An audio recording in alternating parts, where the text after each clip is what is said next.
Et si je vous disais que la meilleure façon de transmettre la foi à nos enfants, ce n'est pas de leur parler de Dieu, mais de leur montrer qu'il est déjà là, dans leur vie quotidienne? Aujourd'hui, on veut que nos enfants grandissent avec des repères de la foi, mais souvent on ne sait pas comment leur transmettre tout ça sans avoir l'air moralisateur. La Emouna, c'est pas juste croire que Dieu existe, c'est vivre avec la conscience qu'il agit dans chaque détail. Mais pour que les enfants s'ouvrent à cette foi, il faut qu'ils la voient vivre dans notre quotidien, pas seulement l'entendre en théorie.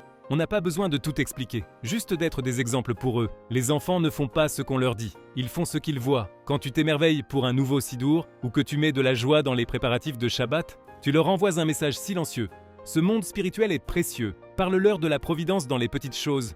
Baruch Hashem, on a retrouvé les clés. Et quand ils doutent, accueille leurs questions sans peur et avec amour. Dis-leur, je ne comprends pas tout, mais je sais que Dieu est là, même dans le silence. Transmettre la Emouna, c'est pas réciter des discours.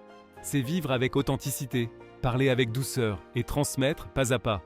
Pour plus de conseils sur toutes sortes de problèmes de couple, de spiritualité, de développement personnel et autres, rejoins-nous dès maintenant sur notre plateforme 100% gratuite, Assistance Fraternelle, et on te connectera à un conseiller formé et compétent pour affronter tes difficultés quotidiennes. Le lien est sur le profil.